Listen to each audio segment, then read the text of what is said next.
Hi guys, welcome back to Shed Talk. It's officially episode 19. I am very glad you're here, hopefully. I mean, if you're watching this, then that means you are here, so thank you. I'm trying to figure out this mic because it was already saying I have audio's recording at higher quality. I'm not even talking loud yet. I'm kind of talking in a normal voice, but to each their own, Riverside, whatever.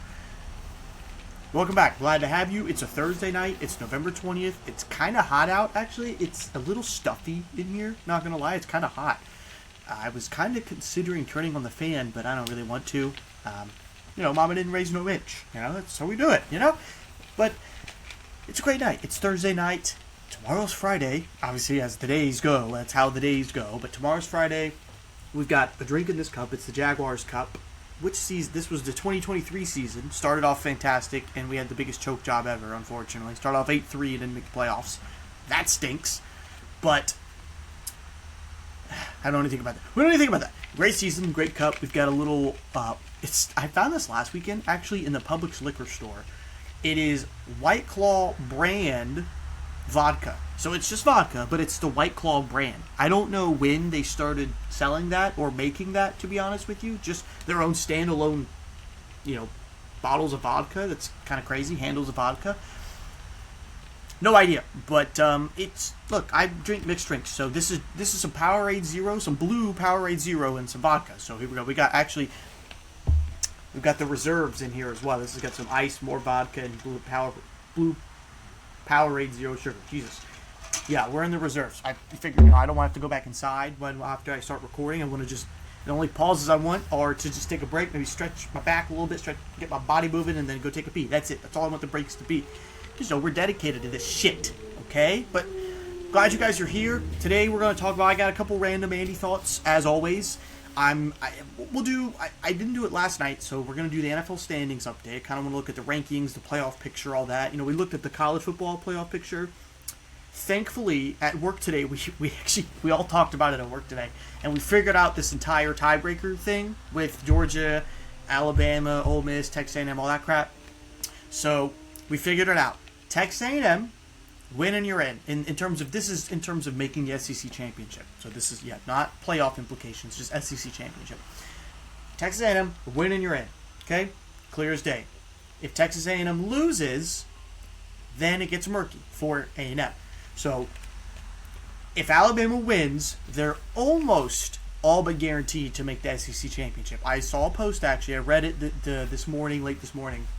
It says, if Alabama wins, the only way they don't make it, okay, and I'm trying to remember this off the top of my head, is, so if Alabama wins, they don't make the SEC championship if these four things happen. Florida beats Tennessee, Arkansas beats Missouri, Ole Miss beats Mississippi State, and there was a fourth one. Oh, I already forgot it. Dang it, man. No. Is it... Missouri beats Oklahoma, I think, and then I think Arkansas has to beat Texas. I think those are the four. I think those are the four. It's Florida has to beat Tennessee, and... Here we go. Stay with me. Florida beats Tennessee, and Arkansas beats Texas, and Missouri beats Oklahoma, and Ole Miss beats Mississippi State. That is a scenario in which if Alabama wins, if those four things happen as well, they somehow still don't make the SEC championship, and I believe Georgia will make it at that point. Off of, SEC opponent records for some reason. Really weird. What I don't appreciate, and I talked to this with David at work, what I don't appreciate is the head-to-head just it seems like it gets thrown out the window for some reason. If Alabama wins, they would have the same. If Alabama beats Auburn in 2 weeks, they would have the same SEC record, conference record, as Georgia. And so in that case, Alabama won the head-to-head matchup. They should have the upper hand against Georgia. That's just how it should be. Same thing with Georgia, Ole Miss. Georgia and Ole Miss. If Ole Miss beats Mississippi State in the Egg Bowl next week, then Ole Miss and Georgia will both end up with one loss in the SEC, but Georgia beat Ole Miss, so you would think, law of averages or associative property, that they should just, they should have the upper hand of them, obviously. But if A&M loses and Alabama wins, Georgia's in the SEC championship.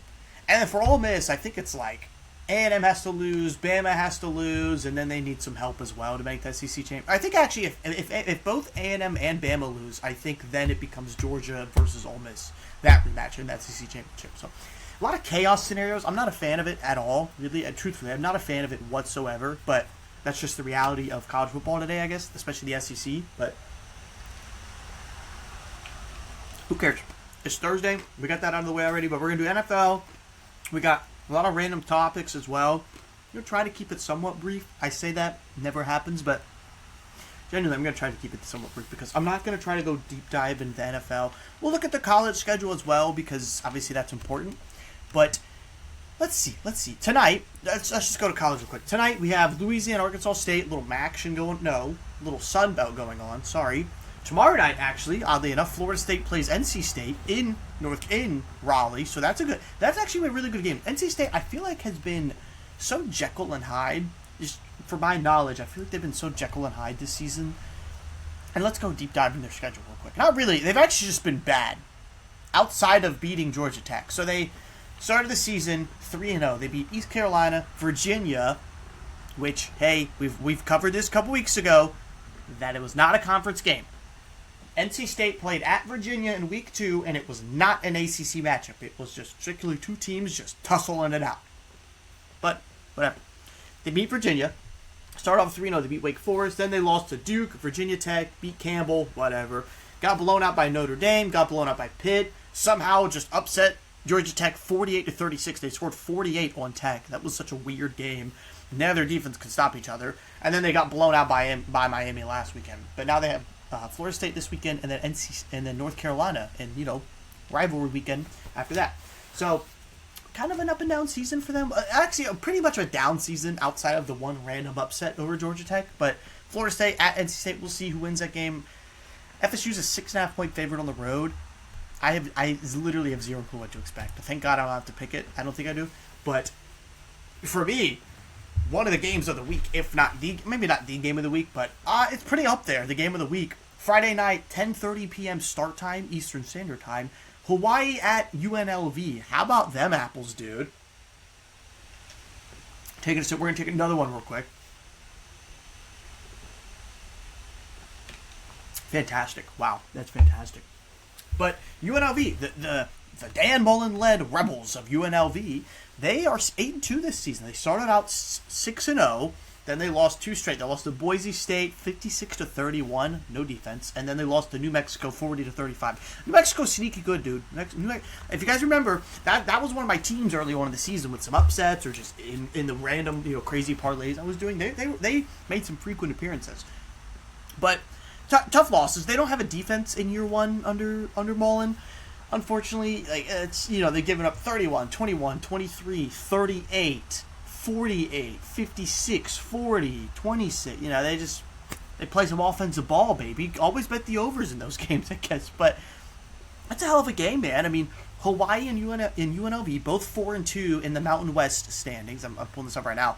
And actually, that conference is kind of wide open. San Diego State's 5-1, just to make the championship headed. San Diego State's 5-1, and then you have 5 teams with 2 losses. 5 teams all at 4-2. So this conference is wide open. And UNLV plays Hawaii. They're both 4-2, and then next week they play Nevada, who is last at 1-5 in the conference. They got a chance to make the conference championship, dude. They really do. I'm excited to see that. They had a lot of hype early on in the season as being the potential G5 team, and then Boise State beat them and kind of, excuse me, lost a lot of steam there, and then they lost the week after as well. But hey, who knows, man? Give me the Rebs though. It's hard. Hawaii, it's tough. Just tough traveling away. Hawaii's really good at home, so we'll see how they do on the road. But in terms of kind of games of the week, it's a little lackluster in my opinion because a lot of the SEC teams are playing their cupcake weeks. By that I mean it's always the second to last week of the regular season in college football. A lot of a lot of the SEC teams play their last out of conference game or their last kind of like cupcake team just to get out of the way because usually rivalry week typically is a tough opponent or another SEC opponent as well. So usually that second to last week a lot of times is a cupcake or just a random out-of-conference game. But, hey, Florida's got Tennessee. Tennessee's traveling into the swamp. I think it's going to be a hell of a game. I do. Tennessee's got some guys injured. Florida has 32 guys on the injury report. It's insane. They have 20 guys hurt. It's ridiculous, dude. What an indictment on Billy Napier's strength and conditioning staff. Billy. You thought you were safe this episode. You weren't. I wonder where he's going to end up at next year. I wonder if he's going to be like an ESPN analyst, or if he's going to want to try to get right back into coaching and say, I don't really care about the buyout. I'll be curious to see that. But Billy Ball. Tennessee has not beaten Florida in the swamp since 2003. That was the last time the Vols came to Florida and won on the road. I think Tennessee wins this game. It's in our pick'ems. I'm probably going to pick Tennessee. I don't know. It's this late in the season. I think Florida at this point, you saw what they did against Kentucky, laid an egg.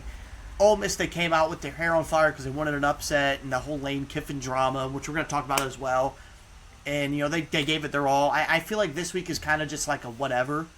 So, I don't know. I could be completely wrong. I know it's a rivalry game. Don't get me wrong. I hope this game is fantastic. I hope Florida comes out with their heads on fire and gives Tennessee everything they can handle.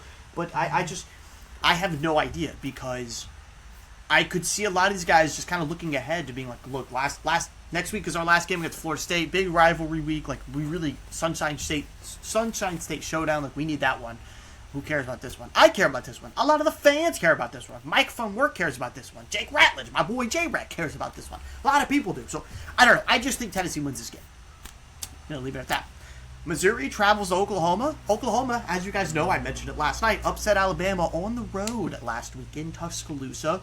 Hell of a win. Kept their playoff hopes alive. Kept their season alive. They are now number 8 in the AP rankings. I think they're number 8 in the college football playoff bracket as well. Maybe 9. No, Notre Dame's 9, OU 8. That was the matchup. OU 8. It's going to be a hell of a game. Missouri, I don't know if they're still down their quarterback. I know Bo Probletto, however you say his name. I don't even remember. I don't know. He's been out a couple weeks now. Oh, I just clicked off of it. Hang on. We're looking at this on the fly. Bo Prabula. Say that 5 times fast. Bo Prabula. I can't do it. Whatever. It's over. You guys say it 5 times fast, so let me know how you do. Bo Prabula is expected to be upgraded to questionable on the SEC availability report. He's medically cleared to play on Saturday, and it'll come down to a coach's decision with player input on how he looks and feels in order for him to play at number 8 Oklahoma. The final decision will come on Friday after evaluation. Oh, so it's not even coming on game day. That's odd. So he dislocated his ankle against Vandy almost a month ago, end of October. The injury wasn't a fracture, it says. Thank you, Pete Thamel, for the injury report. Much love, Pete. Keep doing your job. Keep doing a great job there. That's kind of interesting. I'm surprised they're not waiting until game day to decide that. That's a little odd that they're deciding on Friday if he's going to be out or not. I feel like if it's that much of a questionable injury or game time decision, I feel as if they should let him see how he feels Saturday. If they could say Friday he's out, and then he wakes up Saturday, he's like, God, I feel a lot better. I don't really get that, to be honest with you. But hey, if he plays, that makes this game a lot more interesting. That makes this game much more interesting. I'll say that right now. He's your leading passer. He's been great for Missouri. He's led them. They were 7 and what were they before he got hurt? I know he got hurt in the Vandy game, but they were 6-1 up to that point. So they're not really in the playoff hunt anymore, but they were well in the playoff hunt with him healthy. So if he plays, this makes this game much more interesting, because Oklahoma offense, the defense for Oklahoma, fantastic, elite, one of the top units in the nation, in my opinion. The offense is still very sketchy. John Mateer posts this hand surgery stuff. It just doesn't look like what he did before, and so that's just the reality. You got to learn to deal with it, and they have, they have. So we'll see. Other than that, though, golly, man, Baylor at Arizona, that's gonna be a really good game. That's a really good Big 12 game. I'm excited for that one. It's not, it doesn't really jump off the paper. For me, one that jumps off the paper, Kansas at Iowa State. Kansas, I know you guys probably know. You guys probably remember. I was very big on Kansas, very high on Kansas coming into the season because I really liked Jalen Daniels. He is injury prone. He's the quarterback for the Jayhawks, mind you, if you didn't know that already. Injury prone, yes, very injury prone the last couple of years. But I thought if he had a healthy season, that they could contend in the Big 12 and really just really, I mean, just have a chance. I mean, Texas Tech was the favorite, and then you had Arizona State won it. Iowa State's returning a lot of talent, and just they had a lot of really good teams in the Big 12. A lot of just really solid teams. But the problem is their defense has been horrible. I mean, Jalen Daniels on the season has 2,100 passing yards, 21 touchdowns, 3 interceptions. That's awesome. In 10 games, you're averaging 210 passing yards, 2 touchdowns, no picks a game. I mean, that's fantastic. That's awesome. On the ground, okay, I don't care about the recent games overall. I want to see ESPN. You're really dropping the ball right now. Why do I click on statistics and it takes me to the overview? Take me to the statistics, jokes. He's got 345. Oh, so he hasn't really been running it this year. That's surprising. I guess he hasn't been a huge runner. He's more of just a scrambler kind of improviser because his highest total is just under 450 yards total in the season. But look, dude, he's got almost 2,200 passing yards in 10 games, 21 touchdowns, 3 picks, another 340 on the ground with 3 more touchdowns. Like he has been far from the problem. He has been far from the problem. Don't get it twisted, Don't get that crap twisted. Absolutely not.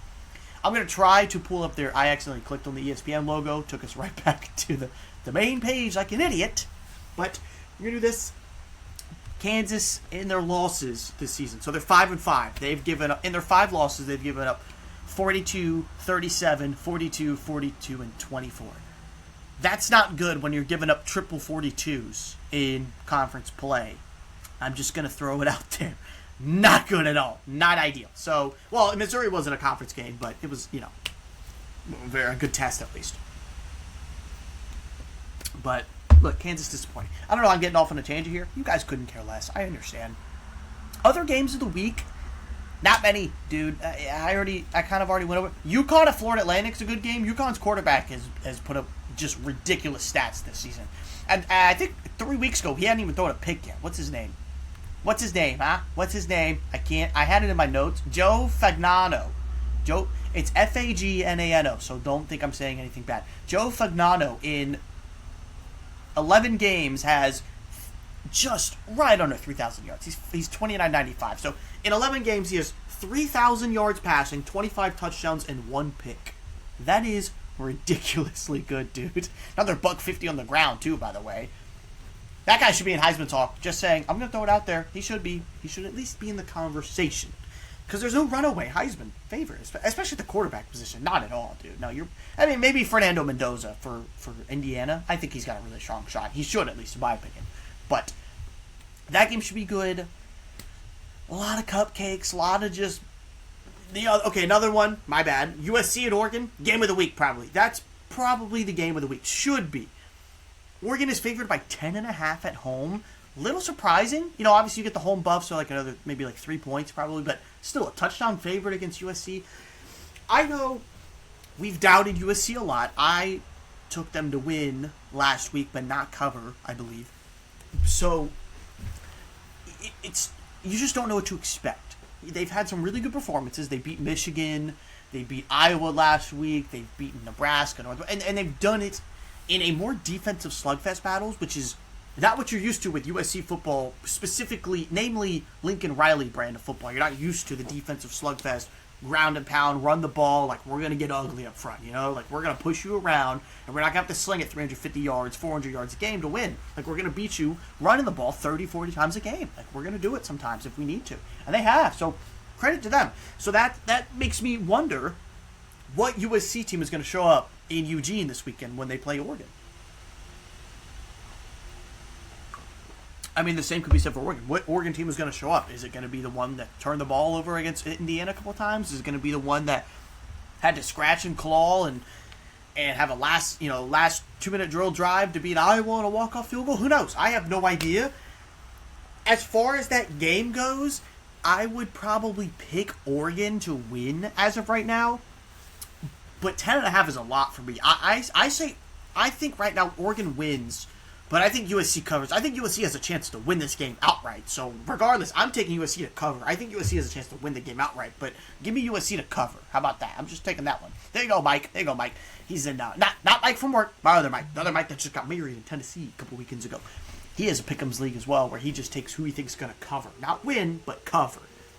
So I'm taking USC to cover that game. After that, I don't really like any of these matchups, to be honest with you. I'm just going to be honest. Pitt at Georgia Tech is a decent game, I guess. Georgia Tech trying to keep their playoff chances alive. They're 16th in the country at 9-1.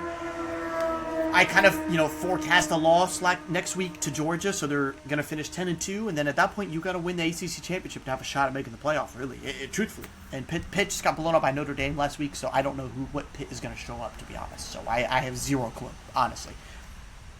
Other than that, BYU at Cincinnati, that should be a hell of a game for the Big 12.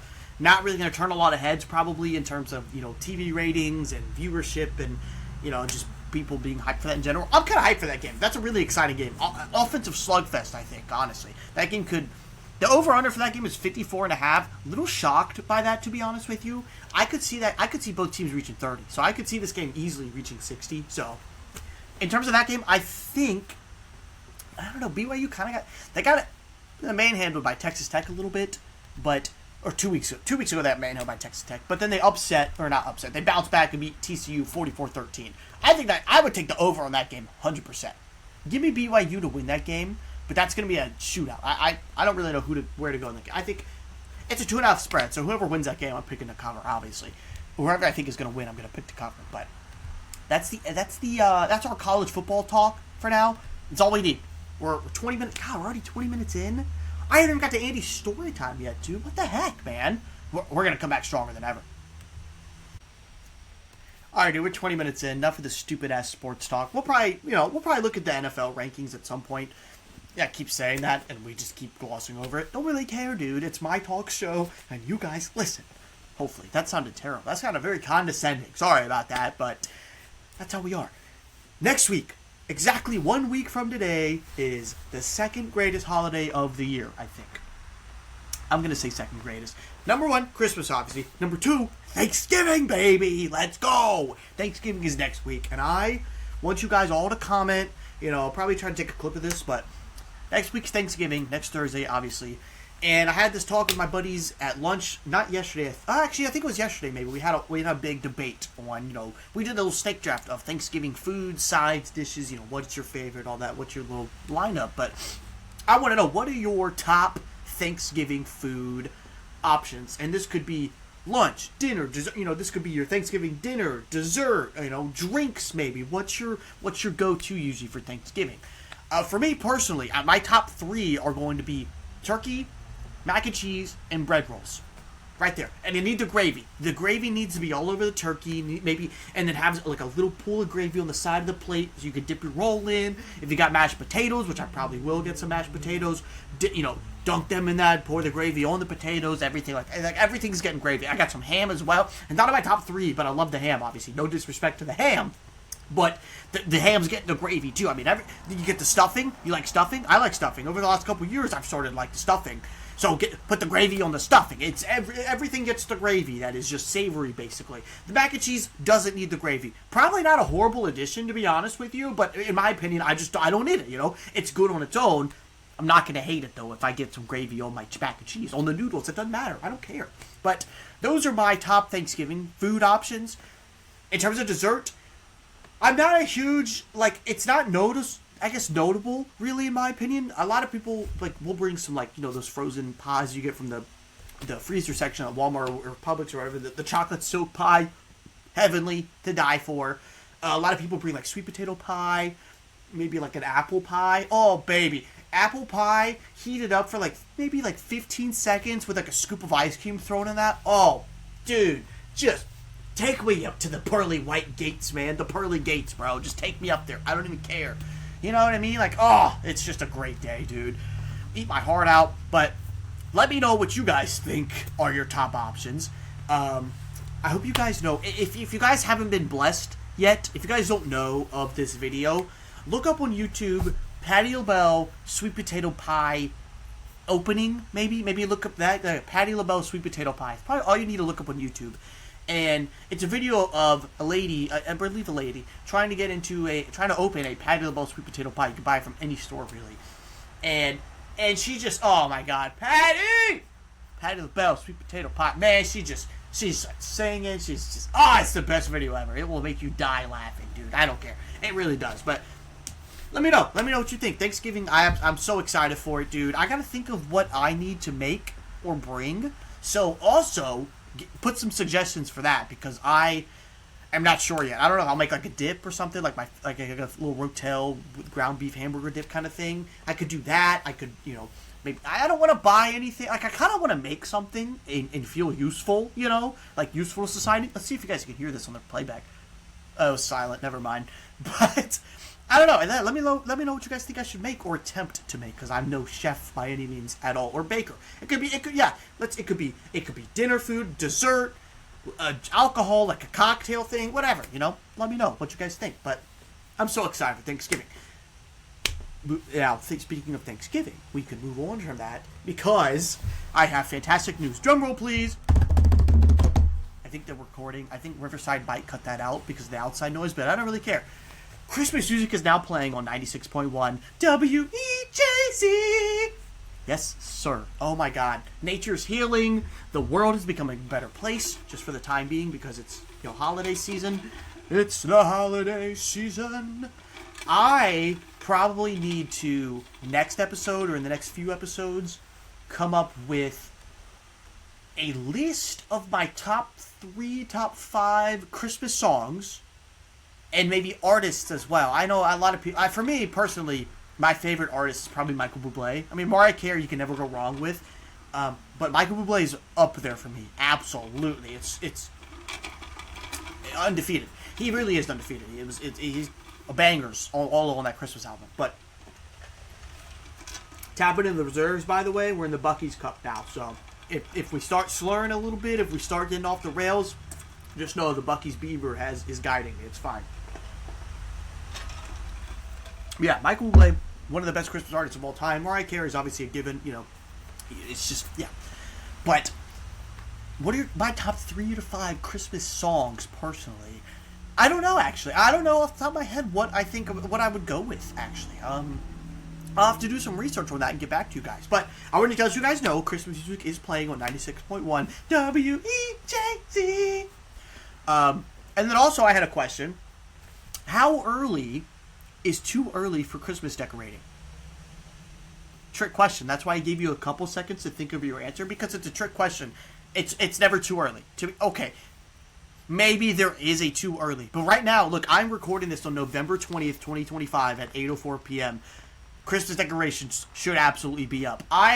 Maybe not. I don't care if they're not. Like, I'm not going to fault you if they're not. But if they are, no shame for me whatsoever. I'll give you a round of applause. I enjoy them. I don't care if you wait till... I understand if you wait till the day after Thanksgiving, like Black Friday weekend, Friday, Saturday, Sunday, you're doing your shopping, maybe. A lot of it's on Amazon now, but, Black Friday weekend, you're doing your Black Friday shopping, putting your decorations up. I understand that. Last year, that's what I did in the apartment, was Black Friday, we got off work early, my mom came over, helped me set up the apartment and all that. It was great. Perfectly fine.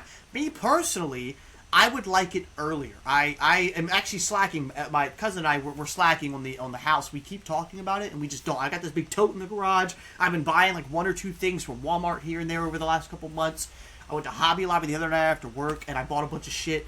Not a bunch of stuff, but I've actually got... Oh, I'm excited. I got a Christmas puzzle I'm going to be doing here in the shed probably at some point. I'm excited for that. Probably not even going to be able to put it together because I'm an absolute idiot. I'm a dumbass, and I'm going to get lost, even though literally... the picture of it is on the box, like the cover of the box. It's there for me, and I will find a way to mess it up somehow and not figure it out. But that's fine. But, yeah, Hobby Lobby. Run to Hobby Lobby right now if you need Christmas stuff, because a lot of shit there is 50% off. Oh, it's absolutely amazing. Ornaments, decor, table toppers, whatever you need. There's a lot of shit there that's 50% off. Run to Hobby Lobby if you need to. Take the wives there if you need to. Or the girlfriends. I don't know what you have. A boyfriend. I really don't care. But that's the holiday talk from Andy, I think. I don't know. Where do we want to go from here?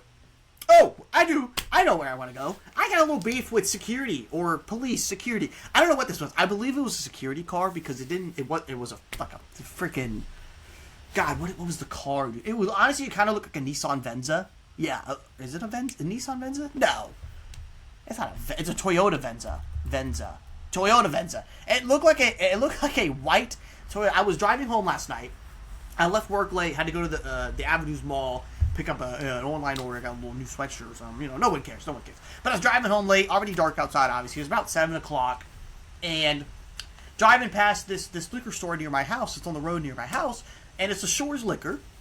And tell me why there was a white Toyota Venza just driving with the lights on, very slowly, so slowly past the liquor store, past the Shores Liquor. Are you serious?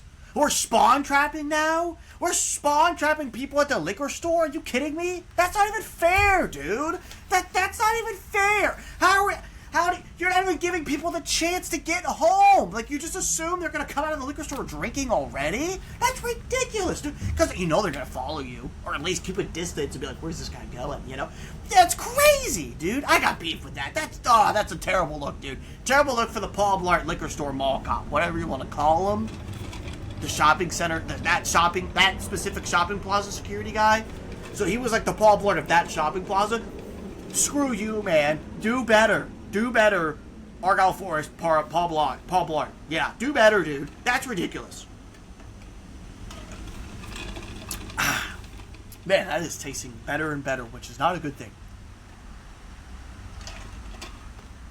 Oh, man.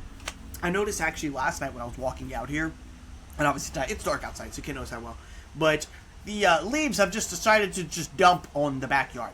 And when I say dump, I mean, I can't even see the grass, dude. I don't know where it came from. I think it was probably that cold snap from last week where it got down to like 30, 31. I kind of missed that already. I don't like this being 78 a week until Thanksgiving. I don't like that. I can't get into the holiday spirit with fucking 80 degrees outside. I can't. Screw you, Florida weather. I say it again. I don't like Florida weather. It's pissing me off. It's annoying me. I'm not a fan of it. But I hate this, dude. But that cold snap last week, but yeah, get back on track, Andy. Come on, lock it in. A cold snap last week. The trees just dumped all their leaves on the yard. So I need your suggestions. Should I just take the lawnmower over it and just mow them all, cut them all up, basically, and chop them all up? Or should I just take the time this weekend and start raking them all up and put them in a bunch of bags or something? So, I don't know. I think it depends on how I'm feeling when I wake up, Saturday morning or Sunday morning. So probably see how I feel with that. But I kind of am leaning towards raking. Because I think it'll be fun. It'll be a good exercise, a little activity, and I don't know. I don't feel as lazy, I think, doing it. Because the grass definitely doesn't need to be mowed. But, yeah, thanks, Mother Nature. And thank you, Florida, for weather sucking. God, bless it, man. Pissing myself off right now. However, let's go ahead and jump back to the NFL rankings real quick so we can get this out of the way, okay? Well, we're going to go straight. I don't need to elaborate much. This is actually, we'll start with the NFC because my team is in the AFC. The NFC standings go as follows. Eagles are number one, the 1 seed at 8-2. They have the same record as the Rams at 8-2, but the Eagles beat the Rams, so they have the tiebreaker. So 1 seed Eagles 8-2, 2 seed Rams 8-2, 3 seed, very shocking. If you haven't been paying attention, the Chicago Bears are 7-3. How about them apples? I don't know how they are. They've had a lot of. The ball has bounced their way. How about that? The ball has bounced their way this season. Let's just say that. It started out 0-2.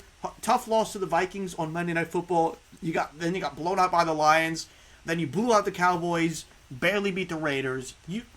What? Am I seeing this right? The Bears won back-to-back games by a final score of 25-24. There's no way that has ever happened in the entirety of the NFL. A team won back-to-back weeks, 25-24. Both games on the road, too, by the way. That's crazy. That's actually really impressive. How do you do that?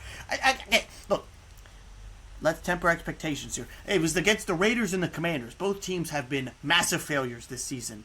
The Commanders, in terms of expectations, have been horrible. They're completely abysmal. And I'm sorry, I was really pulling for them. I really loved them in the playoff run last year, but Commanders have been an absolute disaster, unfortunately. A dumpster fire. Raiders also just terrible.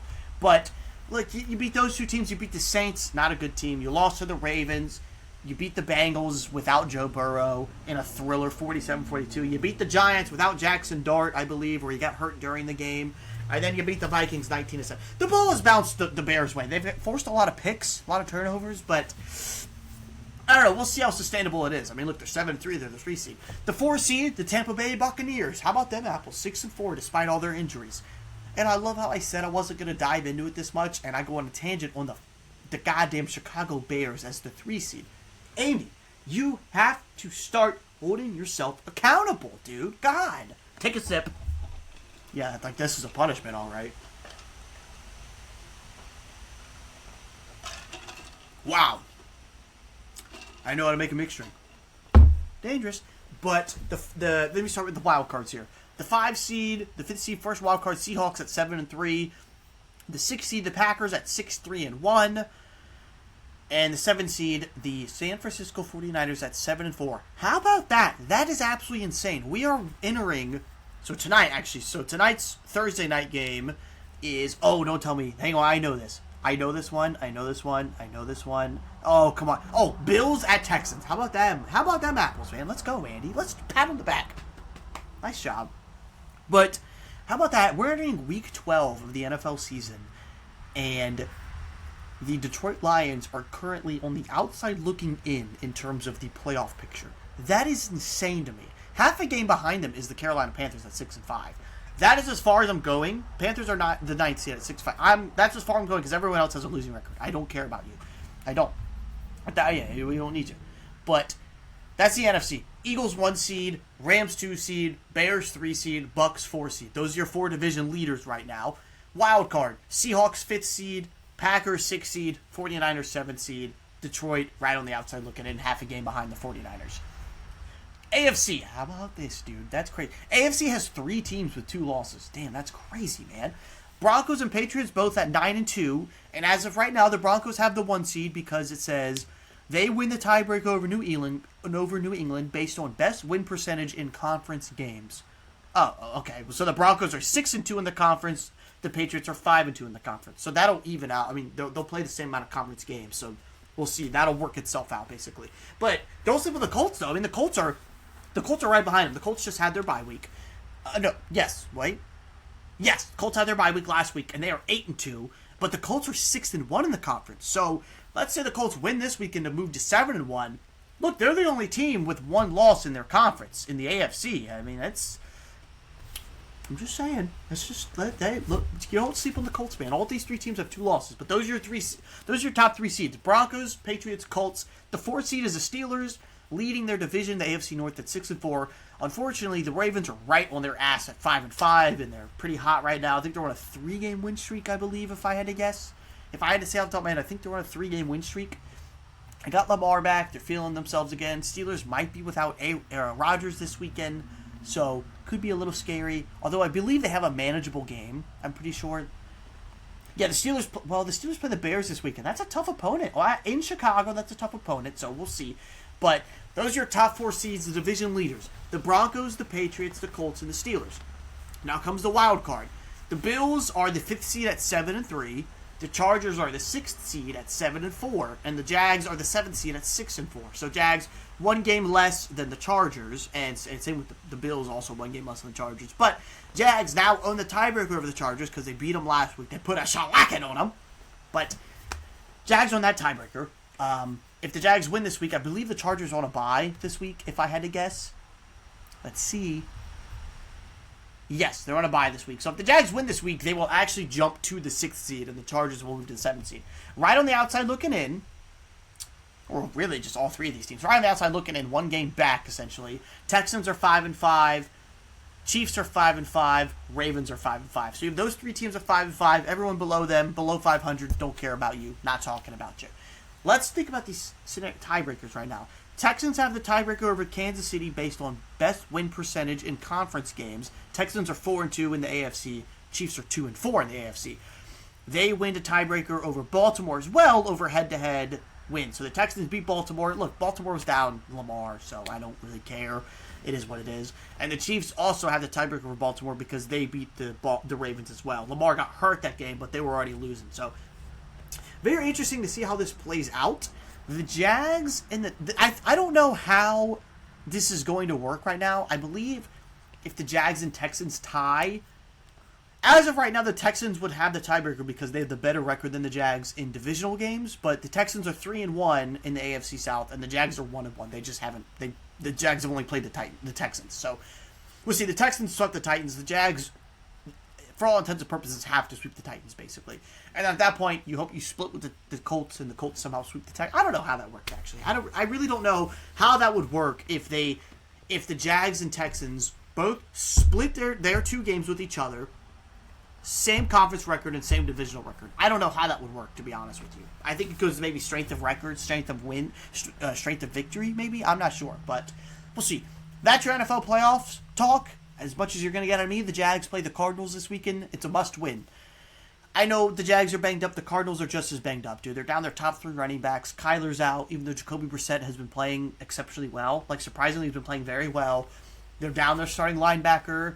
They're down some O-linemen. I think you have to win this game. You have to find a way to go and win this game. If the Jags lose this game in Arizona this weekend, just sell everything. Trade Trevor. Trade Josh Hines-Allen. Trade Travis Etienne, even though he's a free agent after this year. Trade Trayvon. Trade me. I don't even care, dude. Please don't trade me. I don't want to go anywhere, but you understand the implications. You have to win this game. I don't care. You fucking find a way to win this game, man. That's ridiculous if you lose. I'm already getting mad, dude, but is there anything else we want to talk about, really?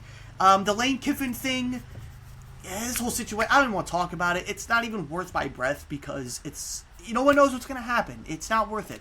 I will say, I hate the disservice that the media, the Ole Miss higher-ups, like the athletic director, the athletic department, the board of trustees, whatever the Ole Miss higher-ups are, I hate the disservice that the media in Ole Miss is doing to Lane Kiffin and the football team. The football team is 10-1 on a bye week this week. This is their best season in like 40 or 50 years, I believe. It's just ridiculous. They're locked for the playoffs right now as long as they beat Mississippi State in 2 weeks.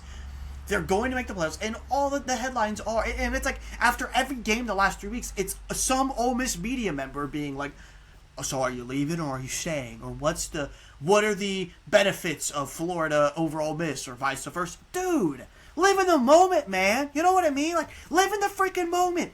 Let Lane Kiffin enjoy this team that he's on. Let the players enjoy this season that they're having because they're going to make the playoffs more than likely than not. Like, it's ridiculous, dude. Let it play itself out. That's all. It's going to happen at some point. A decision is going to be made one way or another. Let it be made. Don't force his hand. It's ridiculous, dude. It's ridiculous. That's enough for me. We are about 42 minutes in. We're going to call it here. I hope you guys have a fantastic weekend. I'm going to go drink the rest of this drink, probably play some Xbox tonight. It's 8 o'clock. We're probably going to do a little bit of laundry. We're not going to. We're going to save that for this week. We might do it. We might do some laundry. But I love you guys. Again, I need you guys recap. Comment your favorite Thanksgiving foods. It could be entrees, side items, drink choices, snacks. That could also have that snacks before, all that, the charcuterie board, stuff like that. Your top 3 to 5, your top Christmas songs or Christmas artists. Or have you decorated for Christmas yet? If you have or haven't, it's a follow-up. How early is too early in your eyes to decorate for Christmas? Need it all from you. Love you guys. See you in the next episode. Have a great weekend. Stay safe.